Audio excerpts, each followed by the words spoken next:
ആറ്റുകാലമ്മയ്ക്ക് കട്ടി പായസവും മണ്ടപ്പുറ്റ് പിന്നെ വയണയിലുണ്ടുള്ള വയണയപ്പം ഇതൊക്കെ ആറ്റുകാലമ്മയ്ക്ക് ഇഷ്ടമാണ്.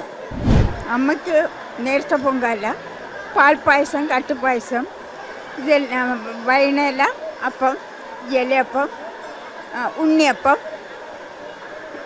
മണ്ടപ്പുറ്റ് ഇവയെല്ലാം അമ്മയ്ക്ക് നേർച്ചയായിട്ട്, എന്നാൽ ഓരോ അസുഖങ്ങൾ വരുമ്പം അതിൽ നിന്ന് മുക്തി നേടുന്നതിന് വേണ്ടി അമ്മയ്ക്ക് നേർന്നുള്ള പൊങ്കാലയാണ്.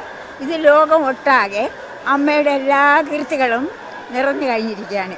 ഏത് കാര്യം വിചാരിച്ചാലും സത്യസന്ധതയോടെ അമ്മ അത് നിറവേറ്റിത്തരും. ആറ്റുകാൽ പൊങ്കാലയ്ക്ക് വ്യത്യസ്ത രീതിയിലുള്ള നേർച്ചകളും പൊങ്കാലകളുമാണ് അമ്മയ്ക്ക് മുന്നിൽ അർപ്പിക്കുന്നത്. അപ്പോൾ നമുക്ക് അതിനെക്കുറിച്ച് കൂടുതൽ, അല്ലെങ്കിൽ എന്തൊക്കെ നേർച്ചയിലാണ് ഈ ഒരു പൊങ്കാല ഇടുന്നത്, അല്ലെങ്കിൽ എന്തൊക്കെ രീതിയിലുള്ള പൊങ്കാലകളാണുള്ളതെന്ന് നമുക്ക് ഈ അമ്മമാരോടൊന്ന് ചോദിക്കാം. ആറ്റുകാലമ്മയ്ക്ക് പൊങ്കാല, നേർച്ച പൊങ്കാല, അല്ല അമ്മയുടെ പൊങ്കാല, ഇങ്ങനെയൊക്കെ ഉള്ളൂ. അല്ലാതെ എനിക്കൊന്നും അറിഞ്ഞൂടാ മക്കളെ പറഞ്ഞുതരാം. നേർച്ചയാണ്. ഇപ്പോൾ ഞാൻ പറയും എനിക്ക് പാൽ പായസം ഇടണമെന്ന്, വേറൊരുത്തർ പറയും അവർക്ക് കട്ടി പായസമാണ് അമ്മയ്ക്ക് ഇഷ്ടമെന്ന്, പിന്നെ ചിലർക്ക് ഈ വയണയില കൊണ്ടുള്ള തിരളിയപ്പം, അതൊക്കെയാണ്. അങ്ങനെ ഓരോരുത്തർക്കും ഓരോ രീതിയാണ്. ഒരു നേർച്ചയ്ക്ക് അനുസരിച്ചാണ്. അപ്പോൾ ആറ്റുകാലമ്മയ്ക്ക് ഇങ്ങനെ പ്രത്യേക ഏത് ഇഷ്ടം അങ്ങനെ വല്ലതും പറയുന്നുണ്ടോ? ആറ്റുകാലമ്മയ്ക്ക് കട്ടി പായസവും മണ്ടപ്പുറ്റ് പിന്നെ വയണയിലുണ്ടുള്ള വയണയപ്പം ഇതൊക്കെ ആറ്റുകാലമ്മയ്ക്ക് ഇഷ്ടമാണ്. പ്രധാനമായിട്ടും വരുന്ന ഒരു പൊങ്കാലയുടെ കൂടെ സമർപ്പിക്കുന്നതല്ലേ? അതൊക്കെയാണ് ഇഷ്ടം. ഇത്രയൊക്കെ ഉള്ളൂ. എന്താ പറയാൻ, പൊങ്കാലയിൽ നമ്മൾ വ്യത്യസ്തമായിട്ടും ഈ പുറ്റ് പൊങ്കാല, വയണയില കൊണ്ടുള്ള വിഭവങ്ങൾ അങ്ങനെയൊക്കെ തയ്യാറാക്കുന്നുണ്ട്. അപ്പോൾ ഇതൊക്കെ അമ്മയ്ക്ക് നേർച്ചയായി സമർപ്പിക്കുന്നതാണോ? നമ്മുടെ പ്രേക്ഷകർക്ക് വേണ്ടിയിട്ട് എന്താണ് അതിനെക്കുറിച്ച് കൂടുതൽ വിവരങ്ങൾ? ശരി. അമ്മയ്ക്ക് നേർച്ച പൊങ്കാല, പാൽപ്പായസം, കട്ടുപായസം, ഇതെല്ലാം വയണയില അപ്പം, ഇലയപ്പം, ഉണ്ണിയപ്പം,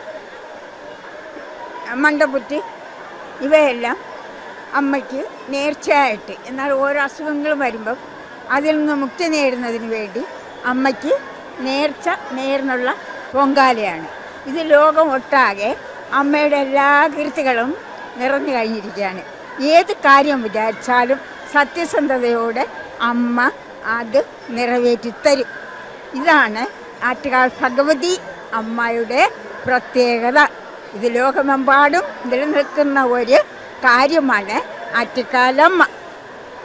അത്രയധികം അല്ലേ ഈ ഒരു പൊങ്കാല എന്ന് പറയുമ്പോഴത്തേക്ക് നമ്മൾ ആഗ്രഹിച്ച, അല്ലെങ്കിൽ നമ്മൾ നേർന്ന കാര്യങ്ങളൊക്കെ ലഭിക്കാൻ വേണ്ടിയിട്ടാണ്. അതെ, നമ്മുടെ നേർന്ന കാര്യങ്ങളിൽ ലഭിക്കുകയും ചെയ്യും.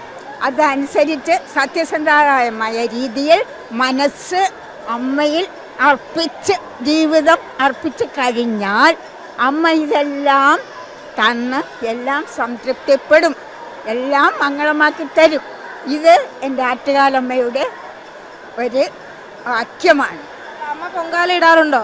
അമ്മ പൊങ്കാല ഇടാറുണ്ട് കുഞ്ഞെ. ഞാനിപ്പോൾ 10 ദിവസം, ഇപ്പോൾ എല്ലാം വർഷം ഇവിടെ വരാറുണ്ട്. 10 ദിവസം ഞാൻ പൊങ്കാലയിൽ ഒരുപാട് ഇട്ട് കഴിഞ്ഞു. ഇപ്പം ഇനി വലുതായിട്ട് അങ്ങനെ പൊങ്കാല ഇടണ്ട എന്നുള്ള രീതിയാണ് അമ്മ എനിക്ക് തന്നിട്ടുള്ള അനുവാദം. അപ്പോൾ അമ്മയുടെ നാട് എവിടെ? തിരുവനന്തപുരത്താണോ? എൻ്റെ നാട് തിരുവനന്തപുരം തന്നെ. എൻ്റെ ജന്മഭൂമി തിരുവനന്തപുരം തന്നെ. കാലടി മരൂർക്കടവിൻ്റെ അവിടെയാണ് എൻ്റെ ജന്മസ്ഥലം. ഇവിടെ ഞാൻ താമസിക്കുന്നത് അരുമാനൂർ നെയ്യാറ്റിൻകര, ഉണ്ണികൃഷ്ണൻ്റെ നാട് കഴിഞ്ഞുള്ള അരുമാനൂർ നെയ്യാറ്റിൻകരയാണ് ഇപ്പോൾ ഞാൻ താമസിക്കുന്നത്. 10 ദിവസം അമ്മയ്ക്ക് മുന്നിൽ അങ്ങനെ അമ്മയെ കാണാൻ വേണ്ടിയിട്ട് തന്നെ ഈ പരിസരത്ത് ഉണ്ടാവുമോ? അതെ, ഉണ്ടാവും. അമ്മയെ കാണാൻ വേണ്ടി തന്നെ 10 ദിവസവും അമ്മയോട് ശരണം പ്രാപിച്ച് അമ്മയാൽ കഴിയുന്ന ജീവിതം അർപ്പിച്ചുകൊണ്ട് ജീവിതം മുന്നോട്ട് നേറുകയാണ്. ഇതെല്ലാം കാര്യസാധ്യമാണ്. ജീവിതമേ അമ്മയ്ക്ക് വേണ്ടി, ജീവിതമേ ഞാൻ അമ്മയ്ക്ക് വേണ്ടി ഒഴിഞ്ഞു വെച്ചു. അമ്മ എനിക്കും വേണ്ടി എല്ലാം അതിൻ്റെ നമ്മൾ വിചാരിക്കുന്നതായ കാര്യങ്ങൾ എല്ലാം സാധിച്ചു കൊണ്ടുവരികയാണ്. ഒരാളിന് എന്ത് അസുഖമായിരുന്നിരുന്നാലും അമ്മയെ ധ്യാനിച്ചു, മനം നൊന്തു. അമ്മയെ ധ്യാനിച്ചു കഴിഞ്ഞാൽ ആ ഹൃദശുദ്ധിയോടെ അതെല്ലാം മാറും. എൻ്റെ അമ്മ മാറ്റി തരും. ക്യാൻസർ വരെ അനുഭവമുള്ളതാണ്, ചെയ്തിട്ടുമുണ്ട്. അപ്പൊ അത്രയധികം അല്ലേ വിശ്വാസം അർപ്പിച്ചാൽ നമുക്ക് അതനുസരിച്ച് അനുഗ്രഹം തരും. അമ്മ എല്ലാ നേട്ടങ്ങളും നമുക്ക് തരും. നമ്മുടെ കുടുംബൈശ്വര്യവും നാട്ടിൻ്റെ ഐശ്വര്യവും നാട്ടിലെ കുഞ്ഞുങ്ങളെല്ലാം നമ്മളെ മക്കളാണല്ലോ, അമ്മയുടെ മക്കളാണല്ലോ എല്ലാ മക്കളും. അപ്പോൾ അതിൻ്റേതായ എല്ലാ കാരുണ്യങ്ങളും അമ്മയിൽ അർപ്പിച്ചു കഴിഞ്ഞാൽ അമ്മ നമുക്കെല്ലാം തരും, എല്ലാം ഉണ്ടാകുകയും ചെയ്യും. ഓക്കെ, സന്തോഷം. ഇനിയിപ്പോ ആ ഒരു പൊങ്കാല ദിവസത്തിന് വേണ്ടിയിട്ട് കാത്തിരിക്കുകയാണ്. അതെ അതെ അതെ, ശരി ശരി ശരി, ഓക്കെ, സന്തോഷം.